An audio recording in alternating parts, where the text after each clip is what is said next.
Hello, today we're going to read chapter 11, of The Boy in the Striped Pajamas. And this chapter is called The Fury. You'll remember that early on, Bruno made the mistake of calling Adolf Hitler the Fury. And what he really meant was to call him the Fuhrer, which is a term that they use to refer to Adolf Hitler.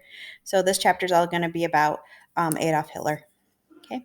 Some months earlier, just after Father received the new uniform, which meant that everyone had to call him Commandant, and just before Bruno came home to find Maria packing his things, Father came home one evening in a state of great excitement, which was terribly unlike him, and marched into the living room where Mother, Bruno, and Gretel were sitting, reading their books. Thursday night, he announced. If we have any plans for Thursday night, we have to cancel them. You have to change your plans if you want to, said Mother, but I've made arrangements to go to the theater with. The Fury has something he wants to discuss with me, said Father, who was allowed to interrupt Mother, even if no one else was. I just got a phone call this afternoon. The only time he can make it is Thursday evening, and he's invited himself to dinner. Mother's eyes opened wide, and her mouth made the shape of an O. Bruno stared at her and wondered whether this was what he looked like when he was surprised about something. But you're not serious, said Mother, growing a little pale. He's coming here, to our house? Father nodded. At 7 o'clock, he said, so we'd better think about something special for dinner. Oh my, said Mother, her eyes moving back and forth quickly as she started to think of all the things that needed doing. Who's the Fury? Asked Bruno.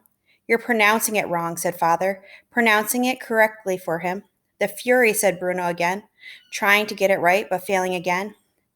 No, said Father. Oh, never mind. Well, who is he anyway? Asked Bruno again. Father stared at him astonished. You know perfectly well who the Fury is, he said. I don't, said Bruno. He runs the country, idiot, said Gretel, showing off as a sister tends to do. It was things like this that made her such a hopeless case. Don't you ever read a newspaper? Don't call your brother an idiot, please, said Mother. Can I call him stupid? I'd rather you didn't. Gretel sat down again, disappointed, but stuck her tongue out at Bruno nonetheless. Is he coming alone? Asked Mother.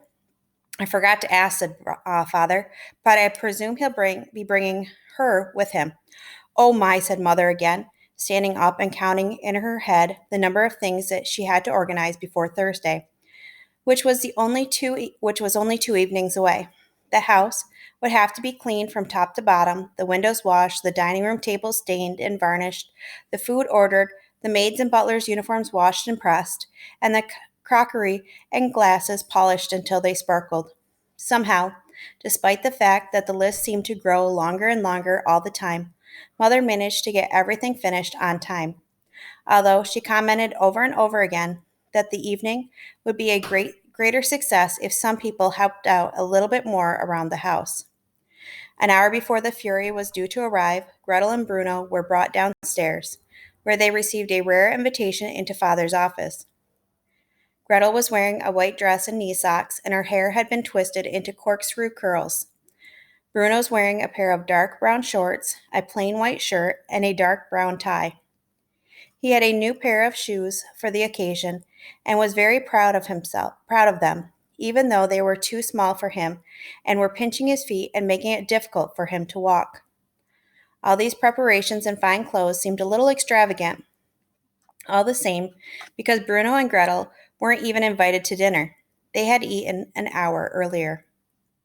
Now, children, said Father, sitting behind his desk and looking from his son to his daughter and back again as they stood before him, you know that there is a very special evening ahead of us, don't you? They nodded. And that it is very important for my career that tonight goes well. They nodded again. Then, there are a number of ground rules which need to be set down before we begin. Father was a big believer in ground rules.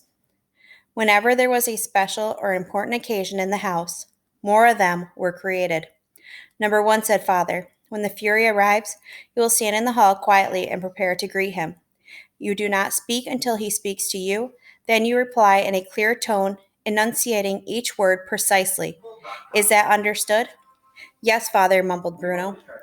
That's exactly the type of thing we don't want, said Father, referring to the mumbling. You open your mouth and speak like an adult. The last thing we need is for either of you to start behaving like children. If the Fury ignores you, then you do not say anything either, but look directly ahead and show him the respect and courtesy that such a great leader deserves.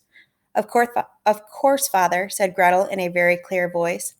And when Mother and I are at dinner with the Fury, you are both to remain in your rooms very quietly. There is to be no running around, no sliding down banisters, and here he looked very deliberately at Bruno, and no interrupting us. Is that understood? I don't want either of you causing chaos. Bruno and Gretel nodded, and Father stood up to indicate that this meeting was at an end. Then, the ground rules are established, he said. 3/4 of an hour later, the doorbell rang, and the house erupted in excitement. Bruno and Gretel took their place standing side by side in the staircase, and Mother waited beside them, wringing her hands together nervously. Father gave them all a quick glance and nodded, looking pleased by what he saw, and then opened the door. Two people stood outside, a rather small man and a taller woman. Father saluted them and ushered them inside, where Maria, her head bowed even lower than usual, took their coats, and introductions were made. They spoke to Mother first, which gave Bruno an opportunity to stare at their guests and decide for himself whether they deserved all the fuss being made of them. The Fury was far shorter than Father, and not Bruno supposed quite as strong. He had dark hair, which was cut quite short, and a tiny mustache, so tiny in fact that Bruno wondered why he bothered with it at all, or whether he had simply forgotten a piece when he was shaving. The mother standing beside him, however, was quite the most beautiful woman he had ever seen in his life. She had blonde hair and very red lips, and while the Fury spoke to Mother, she turned and looked at Bruno and smiled, making him go red with embarrassment. And these are my children, Fury, said Father as Gretel and Bruno stepped forward. Gretel and Bruno. And which is which? The Fury said, which made everyone laugh except for Bruno, who thought it was perfectly obvious which was which and hardly cause for a joke. The Fury stretched out his hand and shook theirs, and Gretel gave a careful, rehearsed curtsy. Bruno was delighted when it went wrong, and she almost fell over. What charming children, said the beautiful blonde woman. And how old are they, might I ask? I'm 12, but he's only 9, said Gretel, looking at her brother with disdain. And I can speak French too, she added, which was not strictly speaking true, although she had learned a few phrases in school.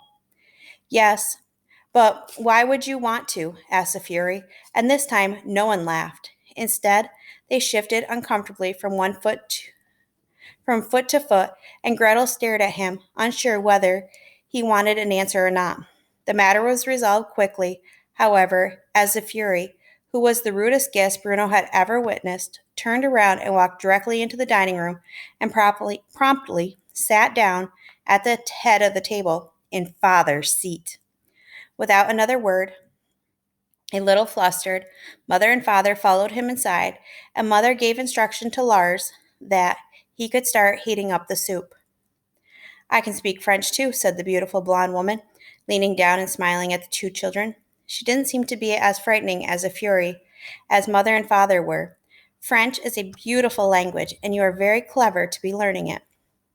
Eva, shouted the Fury from the other room, clicking his fingers as if she were some sort of puppy dog. The woman rolled her eyes and stood up slowly and turned around. I like your shoes, Bruno, but they look a little tight on you, she added with a smile. If they are, you should tell your mother before they cause you an injury to yourself. They are a little tight, admitted Bruno. I don't normally wear my hair in curls, said Gretel, jealous of the attention that her brother was getting. But why not? Asked the woman. It's so pretty that way.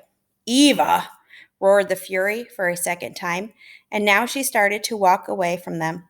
It was lovely to meet you both, she said, before stepping into the dining room and sitting down on the Fury's left-hand side.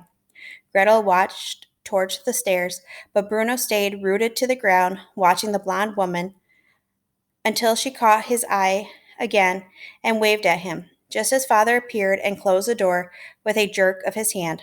from which Bruno understood that it was time to go to his room, to sit quietly, and not to make any noise, and certainly not to slide down any banisters. The Fury and Eva stayed for the best part of 2 hours, and neither Gretel nor Bruno were invited downstairs to say goodbye to them.